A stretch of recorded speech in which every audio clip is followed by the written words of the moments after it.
What up? This is Rama Screen YouTube Live. How's it going?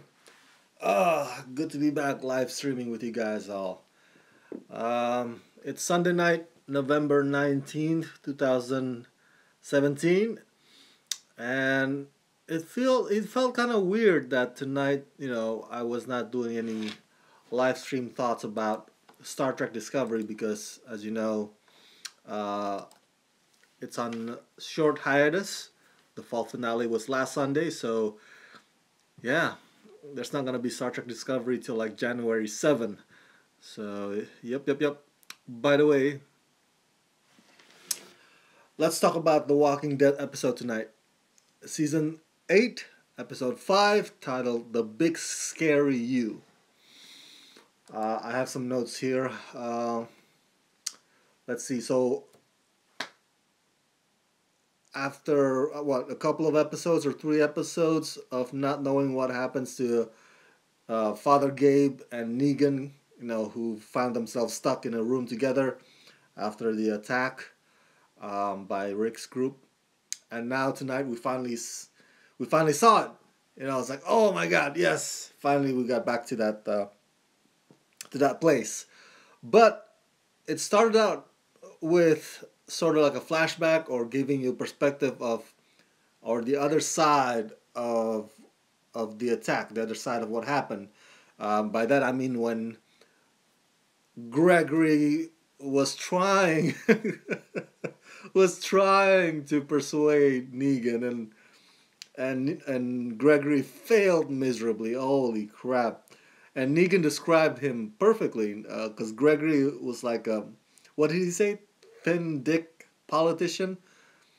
I don't recall the exact word or the exact words, but yeah, Gregory's trying to play a sleazy politician, trying to please both sides. But as we've discussed 1,000 times before, Gregory only looks out for number one. He's a coward through and through.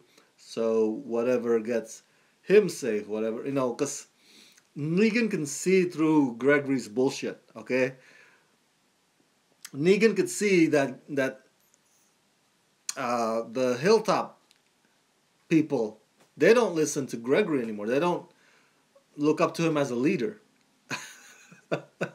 And here Gregory trying to sell his pitch to Negan as if he's the leader of Hilltop. So pathetic, man. So pathetic. And the actor who plays Gregory, I forgot his name. He's doing a fine job playing this coward because that's when the acting is awesome, because he really makes you hate him. The same goes with Jeffrey Dean Morgan playing Negan. Gregory is a piece of work, man. So that's the other side of that, compound. Right before, right during the time when Negan, Rick's group starts attacking Negan, and then bam, back to present day again. We see Gabriel and Negan conversing, talking in that trailer. And Father Gabe, being a priest and all, try to get Negan to share his confession. And I thought that was an interesting take, because if you watch, oh, by the way, this video contains spoilers. I'm sure you already know by now that when I do my thoughts about The Walking Dead, the videos contain spoilers, including this one. So if you've seen the episode tonight, you notice how the writers of the episode try to set up so that so that Father Gabe could, end up being on the other side of the wall or within that trailer. It was fascinating because bam, there you go. All of a sudden Negan and Father Gabe was divided by a wall. It's as if they're inside a confession booth, minus the sliding small window thing that you see in confession booth. So that was interesting. I thought I was like, oh, I see what you're trying to do there. I see what you're trying to do there. And then of course they cover themselves with zombie blood. The same trick that's been done many times, starting with Glenn and Rick in the first season. So Father Gabe confessed to Negan how he cowardly let his congregation die. Man, that's still gnarly, man. The story. We knew what happened, of course, as audiences, but to hear Father Gabe say it is just wow. How could anybody do that to? But that's what he did, and he said something interesting. Father Gabe said, "Every day I try to do or to work to make my failure less and less." Um, I take that as a salvation by work kind of thing, where if I do enough good, it'll counter the bad that I did. Um, could you imagine carrying that though? Like every day you wake up with that guilt, and then it's like, you know what? My purpose every day is just to lessen, to make less and less of my failure or of my guilt. It's just, wow, dude. I don't know, man. That's a tough thing to live with. And Negan shared confession to Father Gabe in a story about his first wife. Now, I don't know if it's the truth though. Um, Negan could have just been telling some bullshit, or so that father to give Father Gabe what he wanted to hear, basically. We don't know if that's exactly the true story of Negan's first wife.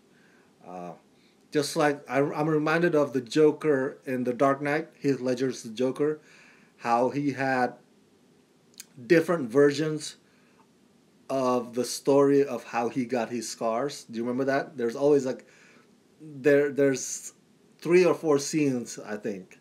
I need to watch the movie again, but there are a couple of scenes, or several scenes, I should say, where he would say, "Do you know how I got these scars?" And he would tell different story for each of the scenes. So we don't know. I don't know if Negan's telling the truth about his first wife story, but it was heartfelt, man, to say the least. Not being able to kill your loved one even after your loved one becomes a walker. Yeah, that you can sell that story definitely. People will buy it instantly. Let's see what else happened tonight.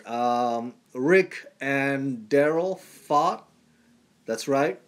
Remember, I told you last week how if there is a person who would kill Jesus's prisoners, because Jesus took prisoners. Jesus took the saviors as the prisoners, whereas Morgan and everybody else wanted the prisoners to be killed, because that's the plan, to kill them all. But Jesus is like, no, no, no. We gotta think of what happens after the war. We have to live with this guy. We have to live with these people. So we can't just kill them all. They surrendered. So if they surrendered, then that means we have to take them in. I don't know. Jesus is being naive, I think, in my opinion. I don't know how you're gonna rehab a group of people who think they are Negan. It's such a brainwash, man. It's just. But anyway, I told you last time that if there's anybody who could, or would really be upset at Jesus for his decision to keep prisoners, it would be Daryl. And we saw that tonight, how Daryl said, like, you know what? I'm just gonna kill them all. I don't care if they're workers, if they're slaves. They're still a part of the saviors.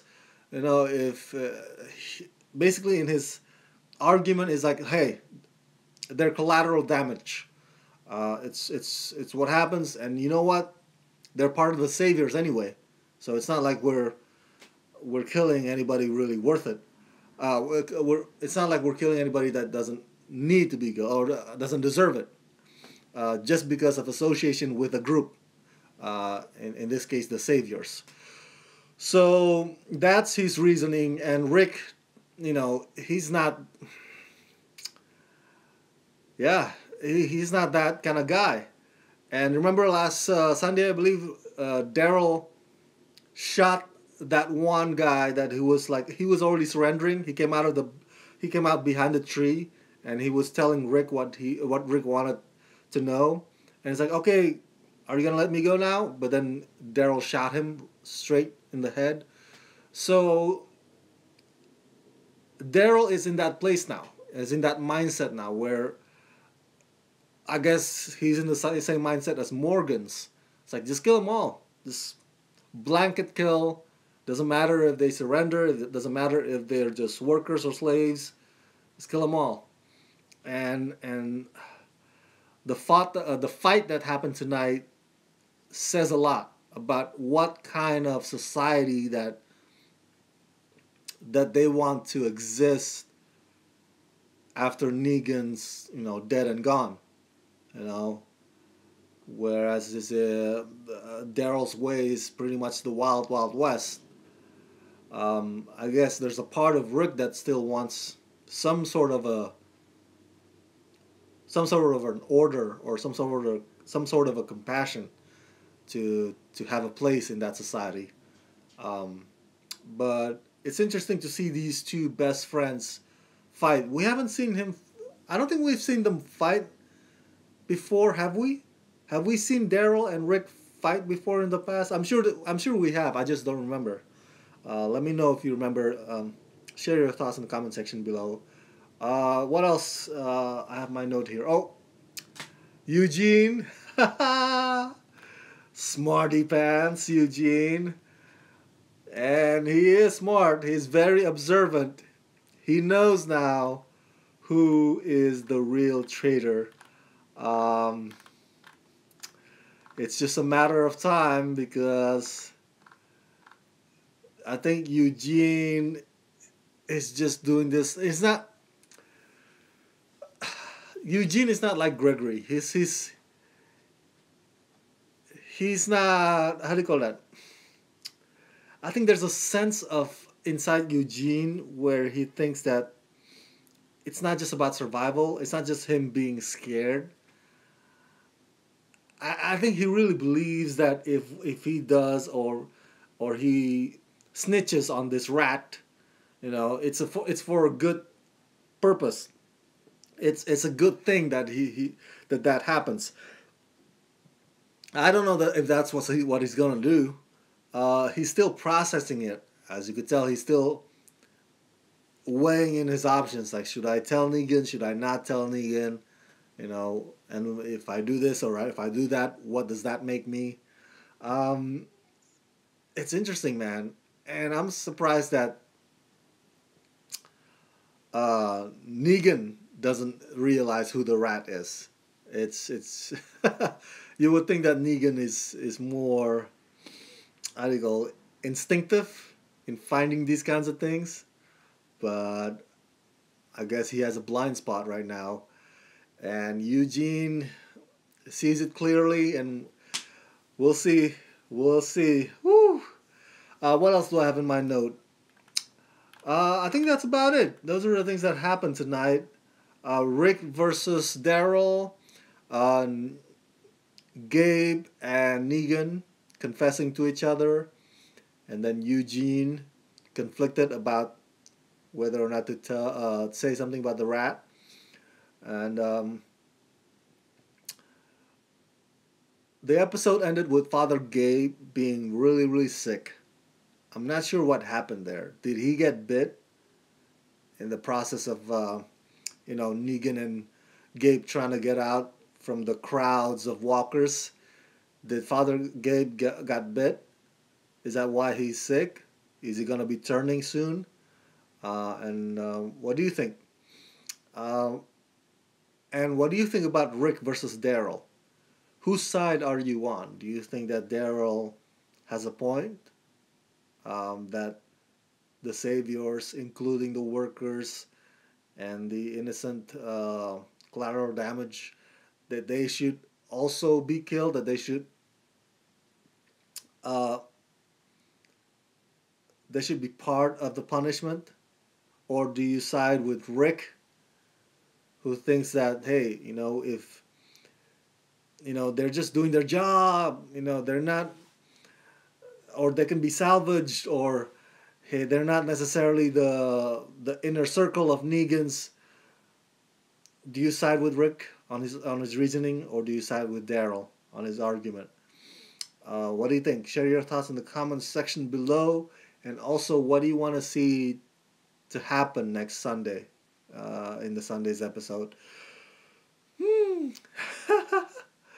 It's getting more intense. The writers are really milking this. I'm like, oh my god, they could have just killed off Negan like in the first two episodes of this season, but they always try to milk it, stretch it as far as you can. Freaking The Walking Dead. Those are my thoughts about tonight's episode. Please subscribe to my channel and go to my Patreon page, patreon.com/ramascreen. Support me there. Become my patrons today. Let's wrap this. Oop, there you go.